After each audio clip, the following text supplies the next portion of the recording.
There's a moment in this film where a woman looks at another woman across a fire. The flames are between them. Her dress catches. And for about 4 seconds, nobody moves to help her. Because this isn't really about the fire. It's about being seen. And by the end of today, you'll never watch a love scene the same way again. Welcome back to the channel. I'm a filmmaker, and this is the series where I take apart the movies I love, not to spoil them, but to show you the machinery underneath the magic. We're starting with the director who changed how I think about the camera. There's a moment in this film where a woman stands too close to a bonfire, and the hem of her dress catches. A thread of flame climbs the fabric, and for 4 seconds, nobody moves to help her. Because this scene isn't about fire. It's about what it feels like to be seen, completely, by someone who's been watching you so closely, they know you better than you know yourself. Welcome back. Today we start with the director who rewired how I think about the camera, Celine Sciamma, and her masterpiece, Portrait of a Lady on Fire. France, the 1700s, a remote island.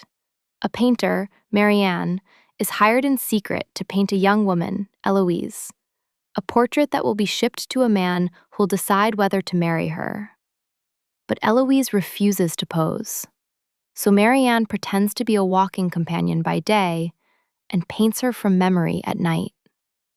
So from frame 1, the whole film is one woman studying another in stolen glances, looking, the hunger of it, the danger of it, that's the engine. First thing to notice, there is almost no music. For 2 hours, you sit in wind, fire, the scratch of charcoal. A score usually does your feeling for you. Sciamma takes it away.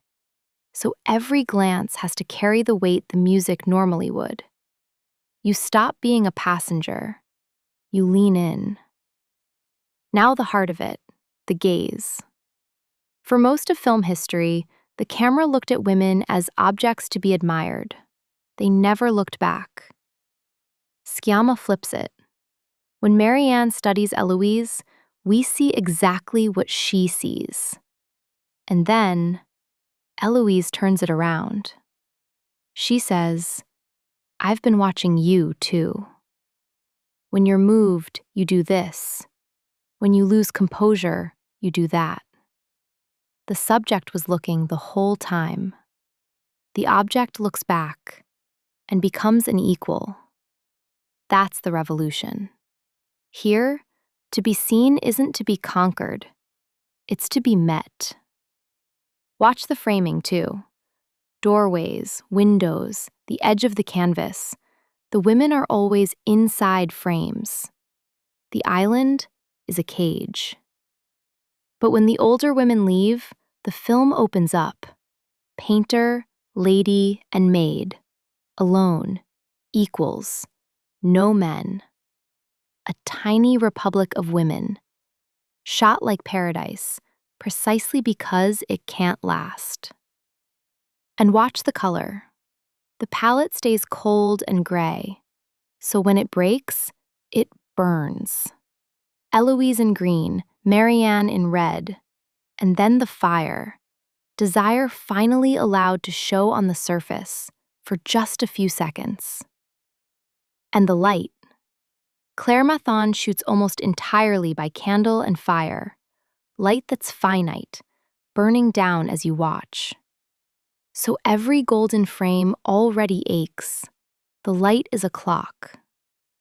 Midway, they read the myth of Orpheus, who looks back at his love and loses her forever. And they ask why. Maybe he made the choice of the poet, not the lover.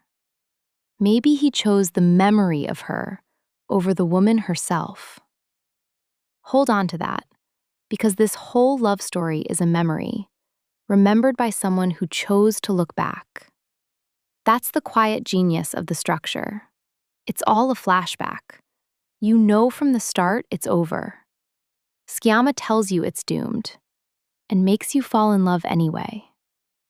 The grief is baked into every tender frame, which is why the final shot is one of the greatest in modern cinema. One face, held for a long time. No cuts. And finally, the music arrives. After 2 hours of silence, it lands like a tidal wave. And the camera just trusts you to read an entire love story in one human face. So, 3 takeaways. 1. Restraint is power. Subtract the music, and one glance becomes thunder. 2. The camera is never neutral. Always ask whose eyes we're seeing through and what happens when they look back. 3. You can tell us the ending is sad, and it only makes the middle more precious. For me, this film is a North Star, proof that the quietest movie in the room can be the loudest, because love and looking are almost the same act. If this got under your skin, like and subscribe.